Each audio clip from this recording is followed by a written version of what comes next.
Welcome back to another episode of Drink Tales. And today we are in New Orleans.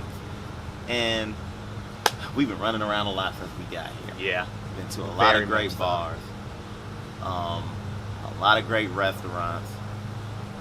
If you've been following our Instagram, you've seen a lot of the stuff that we've done and a lot of places we've been to.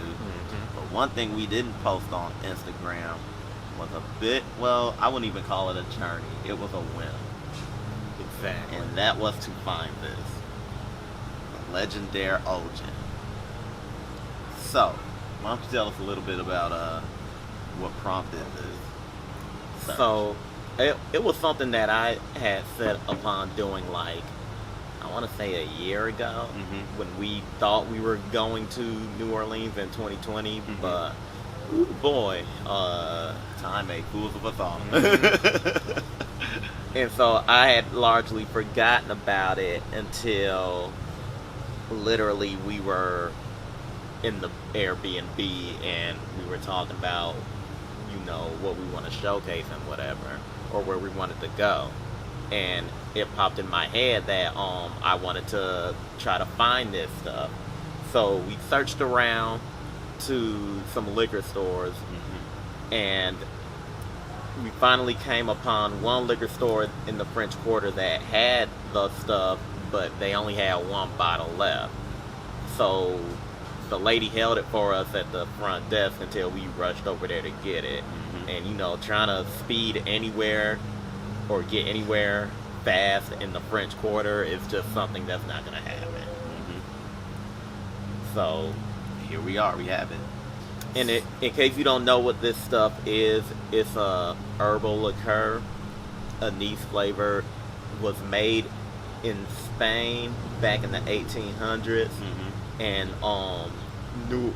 the people of New Orleans, like, they really go in for this stuff, so they were one of the big importers of this stuff.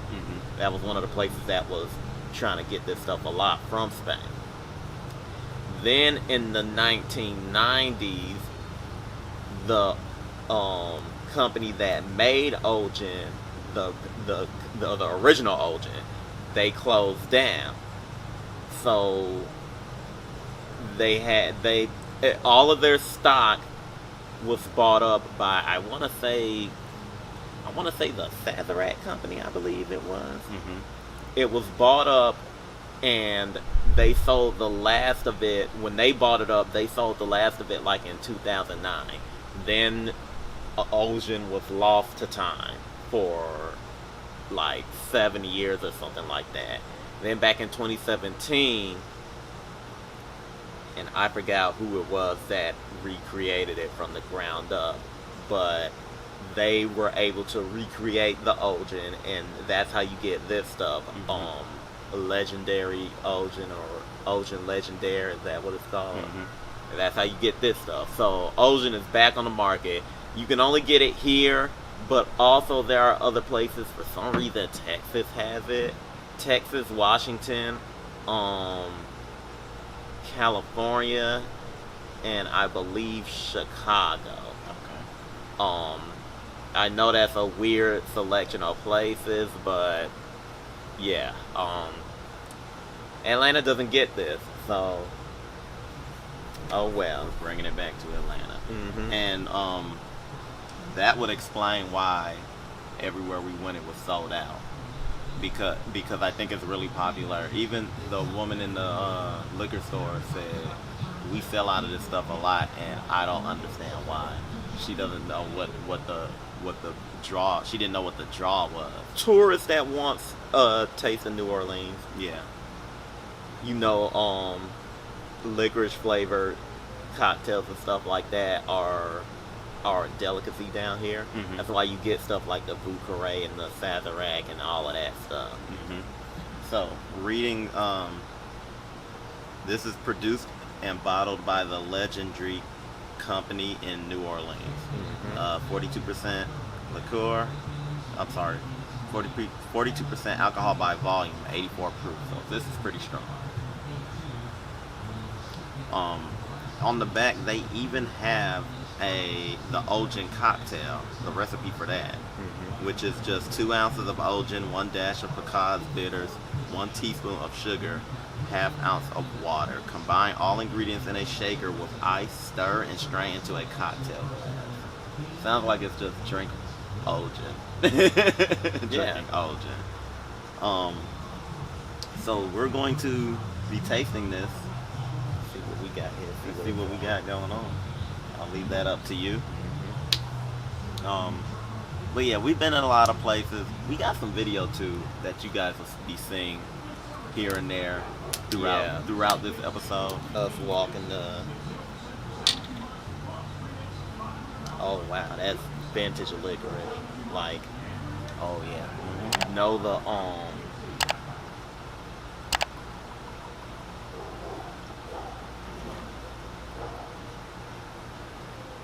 It's gonna be interesting comparing this stuff to. You know what? We'll just taste it and see what we got here. So.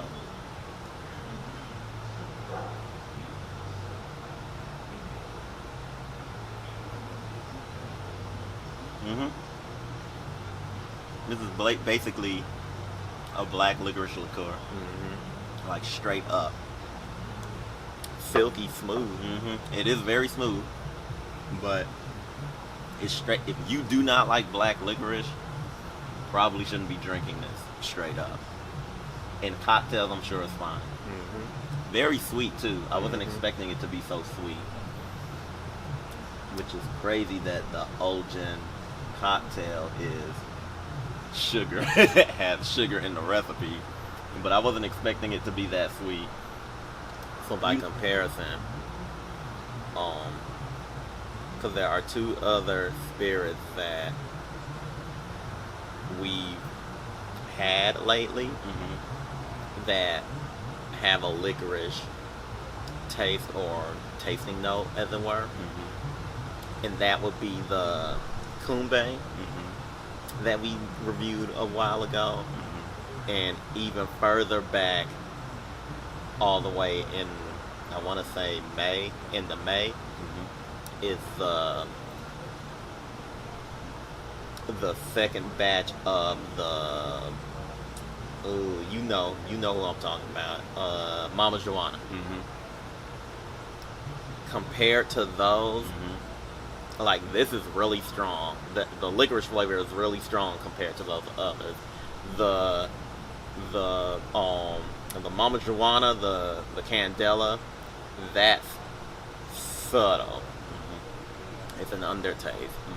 The Kumbe is light as far as that tasting note is concerned. This one hits you right up front. Like, if you do not like black licorice, back away now. Like, this is not the stuff for you. And I'm going to say something that's probably going to be wild. I do not like black licorice at all. I refuse to eat the stuff. I think it's nasty. I like this. And I think it's because it's sweet, like really sweet. But I like this. I see what all the hoopla is about, so to speak. Hot too. Yeah, it's very spicy. It's spicy. I think that's another reason why I like it too. I see what all the hubbub is about, so to speak. I see why it sells out a lot. Would I drink this on its own? No. Yeah, but we gotta mix that in some drink. Yeah, but I definitely think its cocktail potential is very vast, and I understand why people flock to this cocktail.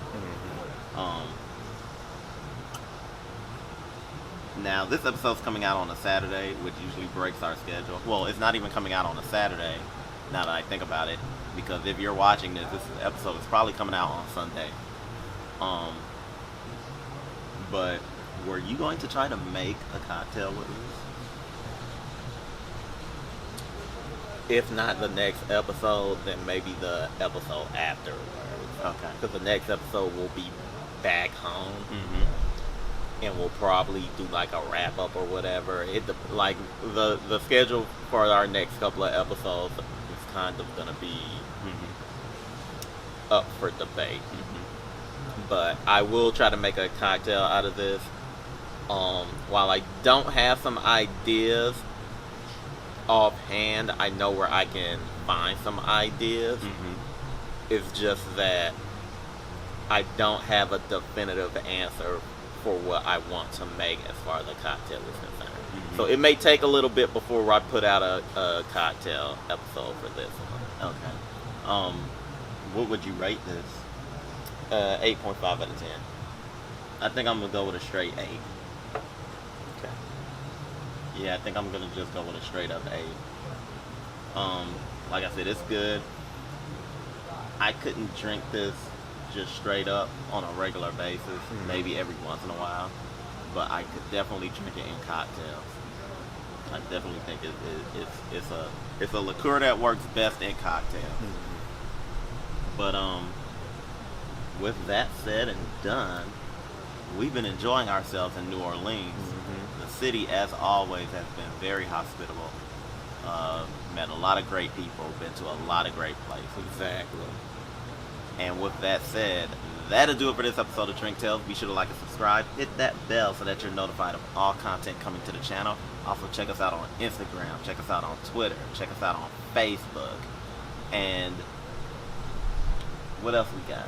If you have a liquor or spirit, wine, beer, a snack, dessert, brunch type situation, even the recipes are on menus for that type of stuff. Let us know about it, especially if it's obscure or, restricted to a specific area that you're from or that many people don't know about. For example, this Ojen is a New Orleans delicacy. You're not going to find this in any other state except for those other states that I listed. And that goes for locations too. If there's any places you think we like breweries, distilleries, Sazerac museums, things of that nature, restaurants, bars, things of that nature, let us know. Tell us about it. We'll go there and we'll be the judge for ourselves. But that'll do it for this episode of Drink Tales. And until next time, everybody, peace.